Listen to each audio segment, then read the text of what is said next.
Justin Bieber একটি বিখ্যাত নাম পৃথিবী জুড়ে। 2008 সালে 14 বছর বয়সে ইউটিউবের মাধ্যমে তার প্রকাশ হয়।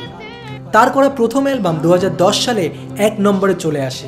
এরপর তাকে আর পিছনে ফিরে তাকাতে হয়নি। একটার পর একটা হিট গান করে গেছেন, বিভিন্ন রেকর্ড তিনি ভেঙেছেন, পপ আইডল হয়ে সারা বিশ্ব কাঁপিয়েছেন। কিন্তু যখন এগুলো হচ্ছিল তিনি তার জীবনের সাথে লড়াই করছিলেন। তার খ্যাতি, তার জনপ্রিয়তা তার আত্মাকে খেয়ে নিচ্ছিল।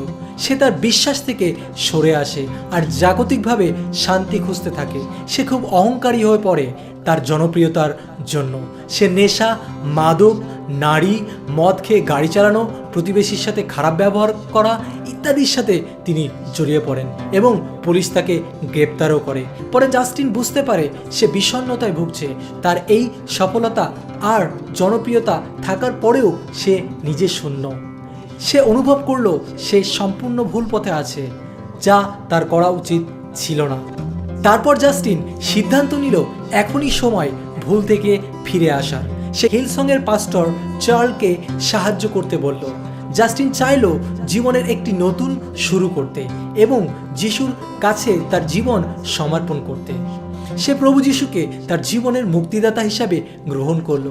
ঠিক যেমন অপবায় পুত্র ফিরে এসেছিল তার পিতার নিকটে, ঠিক একইভাবে ঈশ্বর পিতাকে জাস্টিন জড়িয়ে ধরল। হ্যাঁ, জাস্টিন বিবার যিশুকে অনুসরণ করা শুরু করলো। তারপর থেকে সে আর আগের মতো নয়, কিন্তু নতুন জাস্টিন তৈরি হলেন।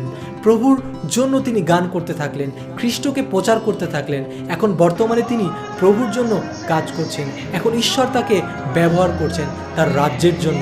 আজকে আপনি যে অবস্থায় থাকুন না কেন, যত কষ্টের মধ্যেই থাকুন না কেন, প্রভু যিশুকে যদি আপনি আপনার জীবন দেন, প্রভু যিশুকে যদি আপনি ডাকেন, তাহলে আপনার জীবনও পরিবর্তন হবে এবং তিনি আপনাকে ব্যবহার করবেন। কারণ তিনি আপনাকে ভালোবাসেন এবং আপনার জীবনের জন্য তার মহৎ পরিকল্পনা রয়েছেন। ঈশ্বর আপনাকে আশীর্বাদ করুন। জয় যিশু।